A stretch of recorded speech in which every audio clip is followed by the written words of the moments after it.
Hello students, in today's class we are going to learn third standard English lesson number 6 that is in a biscuit factory.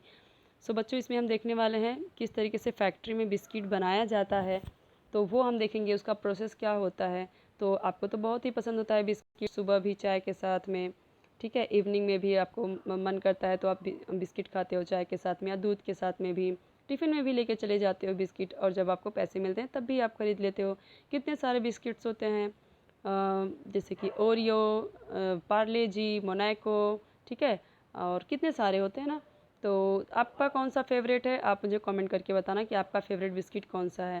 तो चलिए बच्चों देखते हैं, start करते हैं।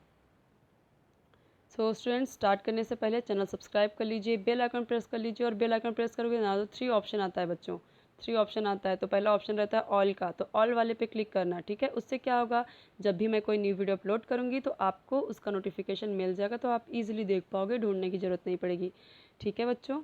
तो चलिए स्टार्ट करते हैं। वीडियो को लाइक कर देना, अपने फ्रेंड्स के साथ शेयर कर देना, चैनल सब्सक्राइब जरूर कर देना। चलिए देखते हैं। अ biscuit is so crisp and tasty. So biscuit कैसा होता है, बहुत ही सो क्रिस्प मतलब बहुत ही क्रिस्पी होता है, कुरकुरा होता है ना, कुरकुरा, सॉफ्ट थोड़ी होता है। तो खाते हैं तो हम बाइट लेते हैं तो कैसे कुरकुर की आवाज़ आती है, दैट मीन्स क्रिस्पी होता है वो, सो क्रिस्प, ओके। और बहुत ही टेस्टी होता है, ठीक है। We all love biscuits. So हम सभी बिस्किट्स को बहुत पसंद करते हैं। So we all love biscuits. We get different types of biscuits in shops. हम शॉप्स में जाते हैं, जब दुकानों में जाते हैं, शॉप्स मतलब दुकानों में जाते हैं, तो डिफरेंट टाइप्स, डिफरेंट मतलब अलग अलग प्रकार के, टाइप्स मतलब प्रकार के या तरह तरह के, डिफरेंट मतलब अलग अलग तरह के क्या दिखते हैं, हमें बिस्किट्स मिलते हैं। उसमें से आपका कोई भी फेवरेट हो सकता है, जैसे ऑरेंज वाला भी होता है ना, बहुत सारे। एक तो होता है जिसमें क्रीम लगा हुआ रहता है, वो भी आपको पसंद आ सकता है। तो जो आपका फेवरेट रहेगा वो मुझे कमेंट में बताना आप, तो मुझे पता चलेगा। दे कम इन कलरफुल पैकेट्स। और वो बिस्किट्स कैसे होते हैं, ऐसे खुले रखे होते हैं क्या, बिल्कुल नहीं। वो कलरफुल पैकेट्स में होते हैं। जो बिस्किट्स आते हैं वो कैसे आते हैं, हम दुकानों से जाते हैं लेने तो कलरफुल पैकेट्स होते हैं। उसके पैकेट्स भी बहुत ही अलग अलग कलर के होते हैं। वो कलरफुल पैकेट्स देख के ही पहचान जाते हैं कि ये वाला बिस्किट कौन सा है और ये वाला बिस्किट कौन सा है ना। They are made in a factory. और ये बिस्किट कहाँ बनाई जाती है बच्चों, फैक्ट्री में। फैक्ट्री मतलब एक बड़ी सी कह सकते हैं कि फैक्ट्री होती है, वहाँ पे सारी चीज़ें जो प्रोसेस होता है बिस्किट बनाने का, वहाँ पे बहुत सारे एम्प्लॉई होते हैं, वो लोग बनाते हैं इसको, ठीक है।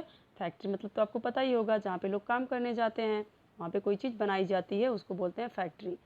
But how are biscuits made in a factory. लेकिन, बट मीन्स लेकिन, हाउ कैसे ये बिस्किट्स मेड मतलब बनाए जाते हैं इन अ फैक्ट्री, फैक्ट्री में। ये जो बिस्किट हैं वो फैक्ट्री में कैसे बनाए जाते हैं, हाउ मतलब कैसे, ठीक है। लेट्स फाइंड आउट, चलो देखते हैं। सो पहले देखो ये यहाँ पे प्रोसेस कैसे दिया हुआ है बच्चों, किस तरीके से दिया हुआ है। पहले इस तरह से चेन दिया हुआ है। पहले हमें पहला वाला देखेंगे, गेट अ रेसिपी। पहले चलिए देखते हैं उसकी रेसिपी क्या है। रेसिपी मतलब बनाने का मेथड क्या है, वो जो बिस्किट है उसको बनाने का मेथड क्या है, उसको हम बोलते हैं रेसिपी। तो पहले क्या करना है, get the ingredients things that go in a biscuit.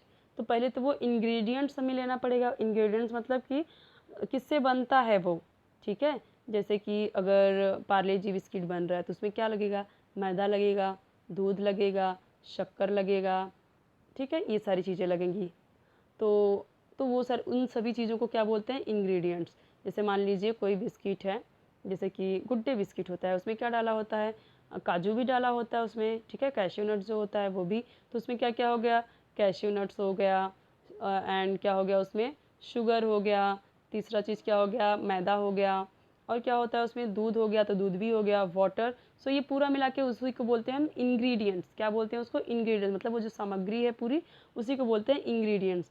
सो सारी की सारी इंग्रेडिएंट्स लो, जो इंग्रेडिएंट्स थिंग्स मतलब वो सारी चीज़ें जो बिस्किट में पड़ती हैं, जिससे बिस्किट बनता है। तो देखो पहले तो ये सारी चीज़ें, ये सारा इंग्रेडिएंट ले लिया, कितना क्या पड़ेगा। मान लीजिए ये मैदा है, ये शक्कर है, ये चॉकलेट पाउडर है, ठीक है, और ये कुछ और है जो कि बिस्किट में पड़ता है। तो यहाँ पे ये लोग डिसाइड कर रहे हैं, decide decide how much of each to use weigh each ingredient. तो यहाँ पे लोग डिसाइड कर रहे हैं, पूरा कैलकुलेट कर रहे हैं अच्छे से। डिसाइड मतलब निश्चय कर रहे हैं, पूरा फिक्स कर रहे हैं कि कौन सा इंग्रेडिएंट कितना लगेगा। वे मतलब वजन कितना लगेगा। जो ईच इंग्रेडिएंट, हर एक इंग्रेडिएंट, जैसे अब जितना आटा लेंगे उतना पूरा उसमें कितना पानी डालेंगे, कितना दूध डालेंगे, कितना शुगर डालेंगे। तो यहाँ पे बोला है कि उसका वे मतलब वजन कितना, मतलब कितना क्वांटिटी कितना रहेगी हर एक चीज़ की, हर एक इंग्रेडिएंट की क्या क्वांटिटी रहेगी, पहले तो वो डिसाइड करो। जैसे कि आपके घर पे खाना बनता है तो दाल चावल में क्या कितना दाल लगेगा, कितना चावल, उसमें पानी कितना डालेंगे। ठीक है, अगर खिचड़ी बना रहे हैं तो दाल कितना होगा, चावल कितना होगा, उसमें मसाले कितना डालेंगे, नमक कितना डालेंगे। अब जितना दाल चावल 1 किलो अगर दाल है तो पूरा 1 किलो उसमें पूरा का पूरा 1 किलो में पूरा 1 किलो नमक भी तो नहीं डाल देंगे दाल में, कुछ कम रहेगा। तो उसकी क्वांटिटी प्रॉपर होनी चाहिए। इसीलिए यहाँ पे बोला गया डिसाइड हाउ मच, कितना यूज़ होगा, जो वे कितना वजन मतलब कितना क्वांटिटी में जितने भी इंग्रेडिएंट है हर इंग्रेडिएंट का कितना कितना क्वांटिटी रहना चाहिए। तो पहले तो वो डिसाइड करो। Mix the things and make a dough. उसके बाद जितने भी इंग्रेडिएंट्स थे, जितने भी मैदा, दूध, शुगर, ये सारी चीज़ें, कैश्यू नट्स या फिर और जो मान लीजिए चॉकलेट पाउडर डालना है, तो ये सारा कितना कितना लेना था आपने उतना उतना ले लिया। अब क्या करना है, सबको एक साथ में मिक्स कर देना है। मिक्स कर दिया और इसका क्या बना देना है, डो। डो मतलब क्या होता है बच्चों, जैसे ये देखो ये होता है डो। मशीन में तो ऐसे ही डो बनाएंगे, इतना ज़्यादा बिस्किट बनता है तो उसे हाथ से तो कोई गूँथेगा नहीं आटा। डो का मतलब क्या होता है, उसे तैयार करना, उसे पूरा एक प्रॉपर एक डो बना देना। जैसे कि हम देखते हैं कि हमारे घर पे जब मम्मी या रोटी बनाती है तो कैसे वो पूरा आटा तैयार कर देती हैं, आटा का डो तैयार कर देती हैं, मतलब आटा और पानी को मिक्स करके एक डो बना देती हैं। वैसे ही डो बनाना होता है, लेकिन कितना कोई हाथ से बनाएगा, बिस्किट्स तो बहुत बनता है। इसके लिए क्या करते हैं, इसके लिए एक मशीन रखी होती है, उस मशीन में वो सारा सामान डाल देता है, और जो ये वर्कर है वो डाल देते हैं और ये अपने आप बन के डो, ये जो डो है पूरा बन के तैयार हो जाता है। जो आटा गूँथने का काम था वो तो मशीन से बन के हो गया। Knead the dough. अब ये जो क्या करना है कि इसे अच्छे से नीड करना है, अच्छे से पूरा डो बना देना है। यहाँ पे क्या करना है, हमें मिक्स करना था, इन सारी चीज़ों को मिक्स करना था, क्यों, एक डो बनाने के लिए। और यहाँ पे ये डो को क्या करना है, नीड करना है, मतलब गूँथना है। नीड का मतलब गूँथना होता है, किस तरीके से आटे को गूँथा जाता है ना, उसमें एक में मिक्स करते हैं और पूरा इस प्रॉपर एक डो बनाते हैं। तो वो नीड मतलब गूँथना, आटे को गूँथना। तो इस तरीके से देखो ये बन गया। ठीक है बच्चों, अब इसके बाद क्या होगा चलिए देखते हैं।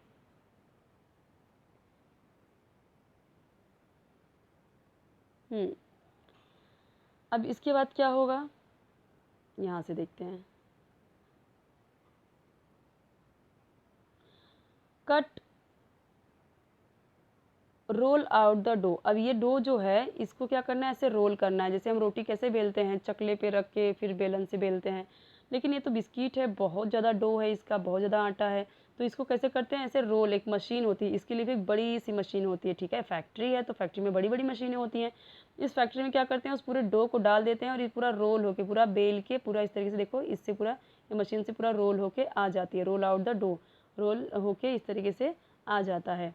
उसके बाद क्या करते हैं, cut out the dough into biscuit shapes. अब क्या करना है, ये जो डो है इसको क्या किया, इसे अलग अलग, अब ये अलग से मशीन है एक, ये जो बिस्किट है ना बच्चों, इसके, एक मिनट, देखिए ये जो है मशीन है एक, ये जो कट करने वाला, डो को कट करने के लिए भी अलग अलग शेप में, तो अलग अलग शेप का होता है बिस्किट। जैसे हम देखते हैं पार्ले जी कैसे होता है, ऐसे होता है। पार्ले जी कैसे होता है, ऐसे होता है ना। तो इसका अलग शेप हुआ।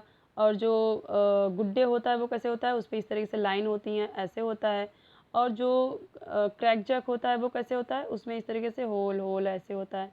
तो इन सब का शेप अलग अलग होता है। तो ये जो मशीन होती है ना, वो मशीन में वैसे ही शेप होता है, और मशीन का वही शेप होता है, जो शेप होता है वैसा ही बिस्किट कट के आते हैं। तो देखो, cut out the dough into the biscuit shape, जो शेप में आपको कट करना है, जो वैसा आपका मशीन होना चाहिए और वही शेप में कट के आ जाएगा। देखो यहाँ पे गोल गोल राउंड राउंड इसका शेप है, तो बिस्किट भी राउंड राउंड कट के आएंगे। तो ये कट के मशीन से ही आते हैं, बस इनको मशीन में डालना है और वो काम हो जाएगा।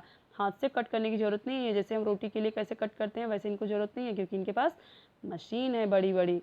अब ये देखो ये कैसे कट के आ रहा है यहाँ पे पूरा शेप में, और ये देखो जा रहा है, अभी ये ओवन है। ठीक है, अब क्या करना है, कटने के बाद अब क्या होगा दूसरा, bake the dough shape in an oven. हमारे यहाँ घर पे जो ओवन होता है तो बहुत छोटा सा होता है, लेकिन जो मशीन जो फैक्ट्री होती है उसमें इतनी ज़्यादा बिस्किट इतनी ज़्यादा क्वांटिटी में बनाते हैं तो मशीन भी बड़ा होगा, हमने देखा हर एक मशीन बड़ी बड़ी है। तो यहाँ का ओवन भी देखो कितना बड़ा है, इतना बड़ा ओवन है। तो क्या करते हैं, ये पूरा का पूरा जो कट किया हुआ था ना बिस्किट पूरा उसमें डाल देंगे, पूरा बेक हो जाएगा। और क्या हो गया यहाँ पे, bake the dough shapes in an oven. Oven ये मशीन है और बेक का मतलब पकाना। डो को जो ये बिस्किट का शेप अलग अलग शेप में था, ये उसको शेप मतलब आकार, ठीक है, अलग अलग आकार में जो ये डो था बिस्किट के शेप में, इसको बेक करना मतलब पका देता है कौन, ये ओवन, ठीक है। उसमें डाल देते हैं तो उसमें पक के आ जाता है। Now cool the ready biscuit. अब ये क्या देखो, ये जो ओवन था उस साइड से, तो यहाँ पे देखो, यहाँ पे पहले इस साइड से डाला और उसके पीछे से और यहाँ से डाला और यहाँ से देखो निकल के इस तरीके से बिस्किट आ गया। और अब ये लोग क्या करेंगे, बिस्किट को पकड़ पकड़ के पैकेट में डालेंगे और पैकेट क्या होगा, वो पैकेट बंद कर देगा यहाँ से। देखो अब ये क्या कर रहे हैं, यहाँ से बन के आ रहा है ओवन में से, फिर इसे क्या करना है, कूल ठंडा करने देना है। कूल हो जाएगा, यहाँ से कूल होके आ जाएगा, उसके बाद ये बिस्किट रेडी है। See if the biscuits are done packed properly. अब देखना है बिस्किट को कि ये प्रॉपर बेक्ड हुआ है कि नहीं हुआ है। तो यहाँ पे देखो तोड़ के देख रहा है ये, तो इस तरीके से देख रहा है ये, देखो तोड़ के कि प्रॉपर बेक हुआ है कि नहीं हुआ, देखो तोड़ के देख रहा है। तो ये वर्कर है, तोड़ के देख रहा है कि प्रॉपर बेक हुआ है कि नहीं, तो पका हुआ है प्रॉपर कि नहीं। तो इसके लिए see if the biscuits are done या बेक्ड प्रॉपरली। प्रॉपरली मतलब अच्छे से, बेक्ड मतलब पक गया है, सी मतलब आपको देखना है, सी देखो बिस्किट प्रॉपर पक गया है या नहीं। उसके बाद क्या होता है, pack the biscuits into packets. अब उसे बिस्किट को ऐसे तो क्या करना है, पैकेट में भी डालना है। तो पैकेट ऊपर से आता है और यहाँ पे देखो, यहाँ पे बिस्किट कैसे आता है, ऐसे ही आता है, ये मशीन है, मशीन में ऐसे इस तरीके से आता है। और यहाँ पे पैकेट है, पैकेट में क्या करते हैं, पैकेट में रोल होके चला जाता है, रोल होके सीधा यहाँ से चला आता है, ठीक है। ये पैकेट ऊपर से डालेंगे, ऊपर से एक मशीन होती है उस तरीके से लटकता रहता है वो, और यहाँ से बिस्किट पैकेट में डालते हैं और ये इस तरीके से पैकेट में बन के आ जाता है। Pack the biscuits into packets. अब पैक कर दो बिस्किट्स को पैकेट्स में। अब उसके बाद क्या होता है, फैक्ट्री में से तो बिस्किट बन गया, अब क्या होगा, store and sell the packets. अब क्या करना है, स्टोर करना है, एक जगह पे स्टोर करना है पैकेट में, मतलब पैकेट में स्टोर कर दिया सारे पैकेट्स को एक जगह पे, जितने भी पैकेट्स हैं बिस्किट के एक जगह पे रख देने हैं, स्टोर कर देने हैं। और बाद में क्या होता है, अलग अलग जो होल सेलर होते हैं, जो बहुत ऐसे थोक में सामान लेके जाते हैं, वो लेके जाते हैं और अलग अलग दुकानों में बेचते हैं। और फिर उन दुकानों में हम जाते हैं, फिर हम पैसे देते हैं और फिर हमें वो चीज़ें मिल जाती हैं, वो बिस्किट्स, है ना। तो वो हमें बिस्किट्स मिल जाता है। देखो कितना मेहनत लगा, कितनी बड़ी बड़ी मशीनों के थ्रू ये बिस्किट बनता है। सो आई होप कि आपको समझ में आया होगा बच्चों। कोई भी डाउट रहे तो कमेंट सेक्शन में ज़रूर पूछिए, ठीक है। और अच्छे से देख लीजिए वीडियो, और वीडियो को लाइक कर दीजिए और चैनल सब्सक्राइब कर दीजिए, ठीक है।